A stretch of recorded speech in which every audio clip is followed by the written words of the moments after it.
So where to start? I cannot believe that the incredible Riverdale is finally over. I mean, this show had everything and then some. I mean, some outstanding characters, outrageous storylines, and the ending was just so bittersweet. I mean, the final 2 episodes were just so emotional, so tear-jerking, and I do think that they wrapped it up relatively well considering all of the different fans that they had to somehow please, and they even got the whole multiverse in here as well. I am sure, and I do want to believe, that there are other multiversal strands in which you do see a future in which Veronica and Archie did actually end up together, and as well as that, of course, Betty and Jughead did end up together as well. Although it wasn't properly said, in my mind, I do like to believe that, you know, Betty and Jughead were together even though they didn't get married and went down their particular journalism paths. But anyway, in this video, we are going to be covering a lot of things. So we're going to be deep diving into that ending, looking at season 7 as a whole, looking at this series as a whole, and then talking about every single main character, as well as what a season 8 could have looked like and whether or not they are going to reboot the show.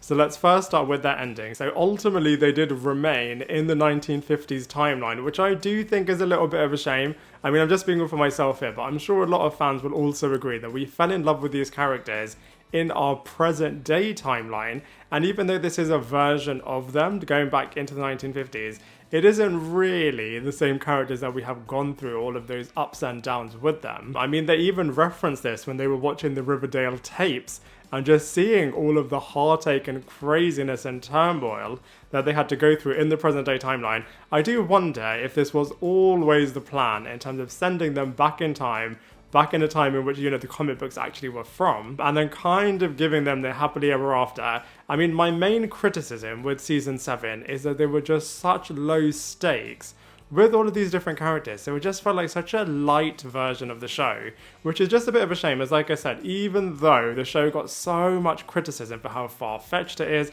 how crazy it is, how ludicrous it is, I actually loved all of the main 6 seasons. I think they just kept reinventing themselves every single season, and I guess you could argue that season 7 is like that as well, but I just think it's such a shame kind of keeping them in this timeline. I guess they did kind of come to present day right at the end when the older version of the Betty character did then come back into present day. But anyway, I think it was quite clever what they did in the final episode in terms of seeing how all of the characters' lives then went on after high school, and I guess they also did do a little bit of similar things than what they did in the Desperate Housewives finale in terms of, you know, the 4 main characters, as well as all of the other supporting characters too, didn't ever see each other again, which really does close the book on any reunion opportunities that they can maybe think of doing in the future, as Roberto and all of the other creators were able to fully give closure and fully end their storylines in their terms and really avoid anybody else ever wanting to go back to this. And I think it was a real Riverdale way of doing it in terms of Betty going back to a day in the past that she actually didn't get to experience, and now she is able to experience it, and just seeing what happens with all of the characters next. It was really reminiscent to what we did in the finale of Our Town as well as 6 Feet Under. But speaking of those other shows, there are also other shows that you can argue that they do a similar thing with as well. So for example, in One Tree Hill, The OC, and in Harry Potter, you do get to have a bit of a flash forward in terms of seeing what's going to happen next. Also Manifest, spoilers if you haven't seen Manifest, in terms of going back into the past and then continuing your life from that point onwards, as well as the ending in Titanic in terms of Betty going back into the pop shop where everybody is now young again, including her, is obviously what we have seen in Titanic. And just the final montage of seeing the empty set was just so heartbreaking. And I do think Betty Cooper is the right character to conclude this entire series with, as she was just such an incredible character across the entire 7 series run. I mean, if you've seen my reviews for every single season, by the way, I will link all of them in the description box below, then you'll see that I love the character of Betty Cooper. I think she's such a brilliant character, just leads the show so brilliantly. I feel like you can empathize with her so much more than you can with the other characters. And her and Jughead, I just feel like, are always such a brilliant dynamic duo. And it's just such a shame that you haven't really seen them together in Series 6 or in Season 7 as much as you did do in the first 5 seasons of the show. And even though Archie is the main character in the comic books, I just think as far as the TV show is concerned, Betty Cooper just smashes it every single time. So like I said, I think it was the right decision to end it with her. And it also was a little bit ominous, wasn't it, in terms of Jughead having the final couple of words. I guess you could say this was the right thing to do, as he is of course the narrator, but what you could also argue is that everything that happened in season 7 and towards the end of season 6 could be that Jughead stuck in the bunker in the Riverdale series of events, especially as you do hear a typewriter in the final couple of moments. So maybe all of this is a little bit of a fabrication from his thoughts or what could be happening next. You could argue that, this entire show is that, because everything that this guy was typing was actually happening in Series 6. Speaking of which, now let's deep dive into Season 7. So I very similarly to the whole Riverdale being a slightly separate series of events and covering only 5 episodes in Season 6, I thought that they were going to be doing the same thing with the 1950s storyline in terms of having maybe 5, maybe 10 episodes dedicated in the 1950s storyline, and then we'll revert back to our main characters, but that did not happen at all. But what is quite cool is that, they were able to do a bit of a soft reboot by sending them back into the 1950s and getting them back into their high school era, because you do get to have all of the same actors reprising these roles and getting to do brand new things in terms of different pairings, but also you do know that certain dark characters from the main timeline are also going to be dark and sinister characters in this timeline, which I think is pretty interesting. And of course, we do know all the relationships from the past, and then seeing them happening again, but with a different twist, was quite cool. So, from a reboot perspective, I do think that they achieved it relatively well. I think it was interesting how all of the trailers were indicating that, Jughead Jones is going to be the only character that remembers everything across this entire season, but actually they changed that by the end of the first episode, so he was able to forget everything from the past 6 seasons, which allowed him to be the narrator once again, and also to be immersed once again with all of these different storylines. So it was a bit of a light rehash of season 1. And they did say right in the beginning of season 7 that, everybody has been invited back. And I think that they did do a really good thing in terms of all of the main characters from the past were given their own dedicated episodes. They could have just done a little bit more with Hermione Lodge. I mean, she was such a brilliant character. But we will talk about her a little bit more. What I am really gutted about, though, is that Skeet Ulrich didn't reprise his role as the incredibly iconic FP Jones. I mean, they wrote it into the storyline relatively well, and Alice didn't mention him at all, even though Alice, Phallus, the shipping name of her and FP Jones, was such a brilliant partnership in the early seasons of the show. So it is such a shame that he didn't come back, especially as Madchen Amick has told the press that he was going to get a dedicated episode. So that could have been so good. It's just such a shame that it fell through. And speaking of dark characters, of course, the Milkman was a really light reference to all of the evil things that took place. For example, the death of Jason Blossom, of course, Griffins and Gargoyles, and the Black Hood. But I just feel like the Milkman storyline was just so light. They didn't really bother expanding it or making it so integral to all of the storylines, which was a bit of a shame. I loved the Halloween Keyman episode. That was so good and really did remind me of Grisly Tales for Gruesome Kids. So brilliant. I think Jughead is just such a good narrator and so creative with all of the craziness that took place. I just wish that they would have delved into the darker aspects that we have come to know and love about this show in the 7th season. But instead they focused a lot on the timeline, which I do think makes sense. Of course, a lot of sexual liberation was taking place during this time. Of course, a lot of racism, which we do get to see a lot in this season. The Jughead Jones definitely was front and center, and I just loved all of his storylines in Pep Comics, and of course creating Sabrina the Teenage Witch, and all of the drawings that you do get to see in this season were of course very reminiscent to the actual 1950s Archie's Comics era. And of course we got to see a lot of unexpected pairings. Cheryl and Archie were absolutely hilarious, but I absolutely loved Jughead Jones and Veronica Lodge. They had such a nice spark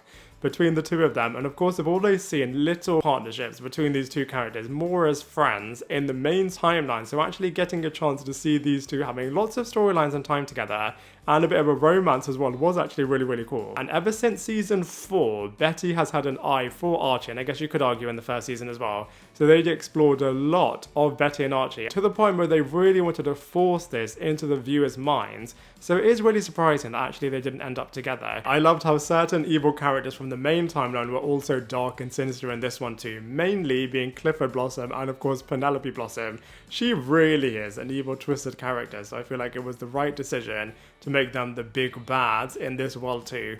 Hal Cooper was a much lighter evil character. I mean, of course, being Ethel's real father was really outrageous. and of course not really being that great of a husband to Alice, but of course he's not at the same extent as the Black Hood. There were also really nice special mini episodes. For example, the Miss Riverdale competition was really interesting. I love the two evil teachers. I just wish that they would have done a little bit more with them. I mean, I know that they were being really difficult with a number of different characters, but they never really had their own dark, evil, devilish storyline. For those that really love the main timeline and were really disappointed that they didn't go back to the main timeline, I guess you could see season 6 as the right proper conclusion to that particular universe. And just like the final couple of episodes of 13 Reasons Why, there were so many closeted characters in this season in particular. On that point, I was a little bit disappointed that the diverse and LGBTQ+ characters didn't really have much depth or compelling storylines outside of them being incredibly oppressed and not able to be themselves, and a lot of racism being targeted towards them, which was fine, but I just wish that they would have just done a little bit more with them, because they just seem like such perfect characters, such untouchable characters, and if that was their aim, then I do think that they achieved it really well. I just wish that they would have just shown a couple more layers outside of them being perfectly squeaky clean characters. I mean, Kevin having a big storyline in terms of wanting to create this musical and then not being able to, and then dealing with his parents' divorce was really good. But you know, I feel like Tony, Clay, Tabitha just deserved so much more. Cheryl as well, she was such an incredible character in the first 6 seasons, but she was just so watered down this season. And it was just such a shame, as I feel like they could have and should have just done so much more with them. It reminded me a little bit of Rey Skywalker from the sequel trilogy in Star Wars, in terms of being such a brilliant, perfect character that doesn't really do anything wrong. And then when you compare it to Luke Skywalker and Han Solo, they are just such layered characters and just go through so many meaty storylines, which I just wish was the case for a lot of characters in season 7. So now let's deep dive into all of the main characters. So of course we have to start with KJ Apa, who is really brilliant as Archie, and he was such a square this season, such a naive character, and just so innocent in every sense of the word. And I do think it's really interesting, as he is playing a lot more of the version that we know and love from the comic book series. I just feel like ever since season 5, they've just not known what to do with Archie, which is such a shame, as KJ Apa is clearly showing that he is able to play so much with a lot of different material, but I just feel like they just don't know what to do with this character, unfortunately, and season 7 somewhat included, as he just could have done so much more. But I guess in season 7 in particular, they just wanted to make this guy a real nice guy, and I feel like from that perspective, they were really successful. By contrast, Lili Reinhart has just smashed every single season, and in some respects, she does carry the show, as in terms of the first 6 seasons, all of her storylines, in terms of exploring her dark side, all of the detective work, all of the mystery solving, every single one has just been so good, which is why I said earlier on that I think it was the right decision to end the show with her, as she is just such a good character. And I think it was really interesting how they ended it in terms of having the quad, in terms of having a relationship between her, Veronica, Jughead and Archie, which of course is the easy cop-out in terms of not having to force all of these guys to pick someone to have as their endgame. Like I said, I do feel like Archie really does belong with Veronica, and similarly, I just love Jughead Jones and Betty Cooper together. I think they were the perfect pairing, and were just so good in the early seasons. And they kind of had Reggie in the mix too. Of course, we end season 6 with Veronica and Reggie, and we do explore a lot between Betty and Reggie here too. But as far as season 7 is concerned, you know, she is exploring a lot of her sexuality in a number of different episodes, and her intense relationship with Alice Cooper is always really brilliant to see, and that was explored really nicely here. And I just think she deals with everything so brilliantly, and is such a brilliant role model, and was, like I said, just such a good character in this season. Very similarly, Camila Mendes just always smashes it every single time. Such an iconic character in Veronica Lodge, and I just loved all of her sequences between her and her parents. I feel like the Lodge family were just so iconic in the early days of Riverdale, and it was so nice to see Hiram Lodge back. Like I said earlier on, I wish that they would have done a little bit more with Hermione, but we'll talk about both of them in a minute. I just love Veronica. I love her pairing with Reggie here too, as well as with Kevin, as well as with Clay, exploring a relationship with Archie in the beginning. I wish they would have done a little bit more with her and Julian, as they were a really interesting pairing right in the beginning. But she is a formidable businesswoman, and giving her the Babylonian was really brilliant, as well as seeing her future being a true movie studio leader boss is absolutely what Veronica Lodge would do. So I feel like she was so good here. Now we have to talk about Cole Sprouse, who is so good. Like I said, the narrator, Jughead Jones, is such an iconic character. and just smashes it every single time. I just loved all of his pep comic storylines.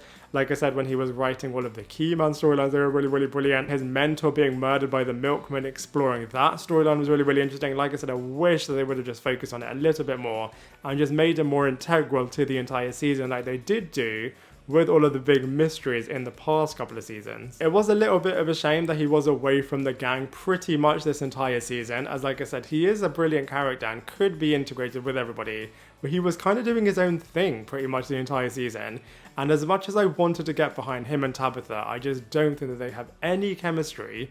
In season 6, I just always wanted him with Betty Cooper, as like I said, they are just such a dynamic duo, and I just couldn't get behind him and Tabitha, which is a bit of a shame, but I do think it was the right decision to not have them ending up together, as like I said, him and Betty just belong together. Cheryl Blossom was her true vivacious self. I love how protective she is of the Vixens, and having her fighting off against Evelyn. Evan was so good. Evelyn was obviously a big character as far as the farm was concerned, but she was always with Betty Cooper in that particular storyline, so having her face off against Cheryl was really, really brilliant actually.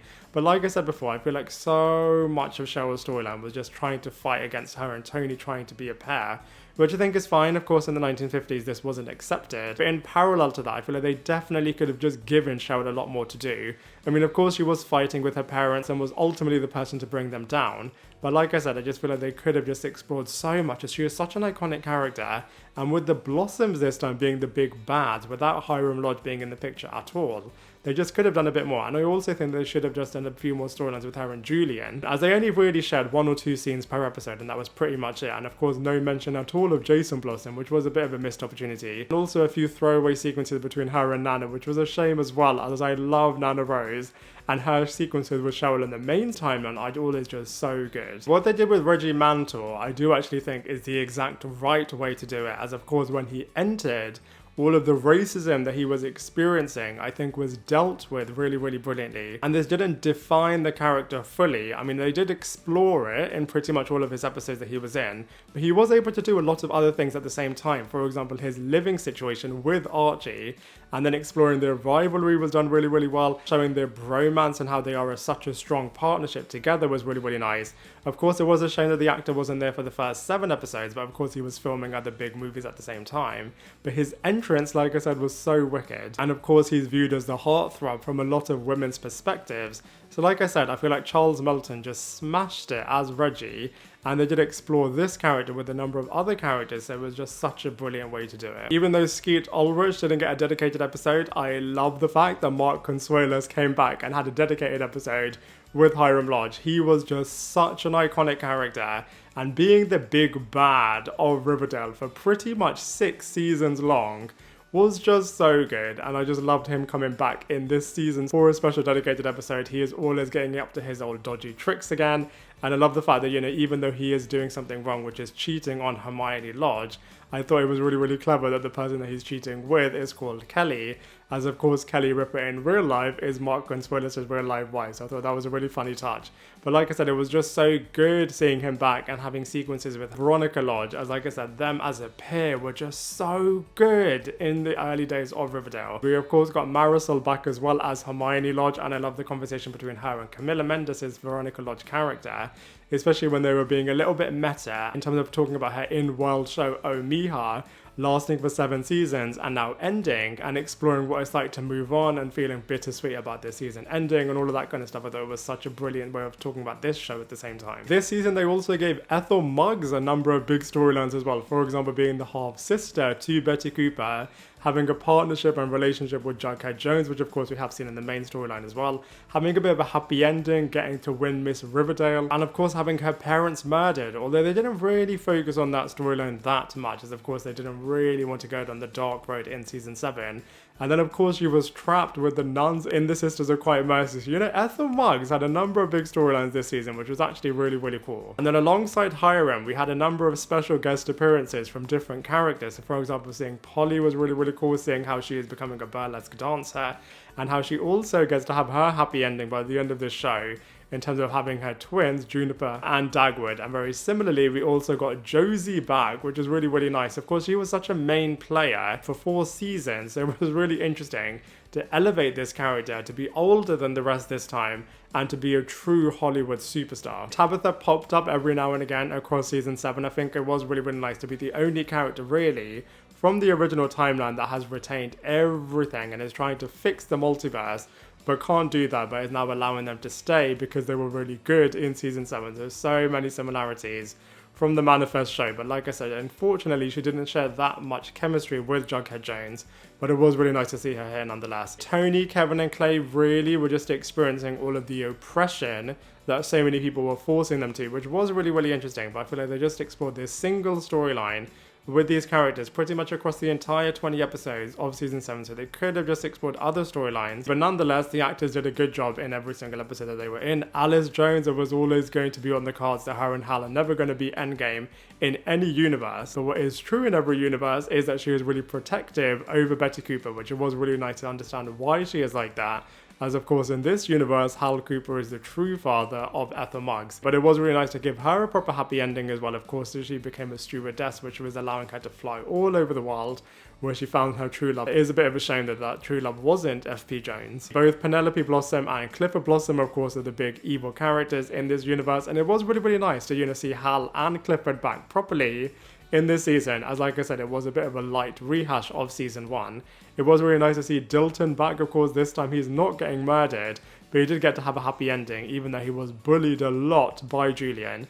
Speaking of which, I love that he was the jock, evil big bully of this season and did intimidate a number of different characters. He didn't really have his own particular storyline as he was a true supporting cast member. It would have been nice if they had at least mentioned Jason Blossom, but it was really nice to see him at least having an appearance right at the end of the show in terms of opening the door for Betty Cooper entering Pop Tape. Like I said, Nana Rose is a truly iconic character in every single universe, and it was really cool to see her here. And of course, even though we didn't get Karen Shipka back, we did get to see the original drawings of Sabrina the Teenage Witch. And it was really funny to also get Miss Grundy back and Archie harboring a little bit of a romance towards her. Even though he wasn't in it properly, it was really cool to have mentions of Chick, and he is actually the person that is going to murder Tom Keller and Uncle Frank. And even though Chick is in this world, I don't know if Charles is going to be in this world, as of course he is the actual son of F.P. Jones and Alice Cooper. And then we got that incredibly sad ending of Fangs being the first person to actually get murdered, which was really sad, but I'm glad that they really did explore his music in season 7 as he sang some iconic tunes. I wonder if Chad is in the 1950s universe too, and maybe he is going to be the person that does end up with Veronica Lodge, which would be really interesting. What I do find is quite interesting also is that they chose to forget all of their bad, evil past memories apart from Betty and Jughead, even though Archie did reference a lot of the dark things that took place in his final poetic speech, which I thought was so nice, such an emotional way to end the show. So if there was a season 8, it's really interesting, as I feel like this is the original plan that Roberta wanted to end the show with from the beginning, in terms of sending them back to the 1950s and just giving them a happily ever after in that world and allowing them to forget everything that you have seen beforehand, which I do think some people will see as a bit of a cop-out. I personally am one of those people. But it's interesting, if they did do a season 8, I guess they would have inserted it between season 6 and season 7. So maybe, there would be another big mystery, another big character could have died, but they would have tried to solve all of that stuff. Because every single season, they did explore something really iconic, and they even gave them superpowers. So, they did explore everything. But as to whether or not this show is ever going to get a reboot, I guess one day, the Archie comics are just so iconic. So one day I'm sure somebody will do a bit of a reboot, and I'm sure some of the actors will reprise other roles in this series, and maybe they'll have cameo appearances, which would be really cool. But I'm sure one day the Riverdale mantle will be rebooted. I wonder what the decision of the tone will be, because I'm sure they won't make it as dark as the original first 6 seasons were. But if they do that, I hope that they don't make it really light like the 1950 season 7 was. But I just absolutely loved Riverdale. There really won't be another iconic show like it, as it was just so good. Every single season just got bigger and better. For example, in season 1, the first 13 episodes being fully centered around who is the person that killed Jason Blossom. The second season being all around who is the Black Hood murderer. So good. Season 3, even though it got so much hate, you know, the Griffins and Gargoyles storyline was just done so well. And so many characters died there, which was just unbelievable. Season 4 was really, really cool too. I loved Jughead Jones in the whole preppy world. That was just so brilliant. And of course, all of the videotapes where you did get to see people in masks that were actually the masks of how the original characters from the comic books look. So that was really, really brilliant. Season 5, we got a big time jump and everybody coming back to Riverdale and having the main characters being the teachers this time was just so good. Season 6 being around Riverdale in the first 5 episodes, and then all of them having superpowers was just so good. And then season 7 back in the 1950s. So like I said, the entire series was just covering so many different things and all of the craziness. You could just escape into Riverdale, and no matter what you're going through, no matter how crazy your life is, you will just know that all of the things that these characters are experiencing are just 10 times more crazy. So it was just the perfect antidote, and you would just leave this series just feeling better, and it just was just such a brilliant series. And even though for me the 1950s season 7 was the weakest, I'm just going to review the series as a whole, and on that point I just have to say, you know, all of the storylines are absolutely incredible. The casting alone was just done so well. There was just an absolute triumph, all of the casting decisions that they made. And this series as a whole was just absolute perfection. And so for all of those reasons, I'm going to give Riverdale a mega 9 out of 10. Now I'd love to hear what you thought of Riverdale, the show that nobody is ever going to ever top, and there really isn't going to be any other show like it, as it was just so good to just enter this world. All of the mystery solving in the first 6 seasons in particular was just so good. But now I'd love to hear from you. What did you think of Riverdale? Let me know your thoughts in the comment section below, and I look forward to seeing you in my next video.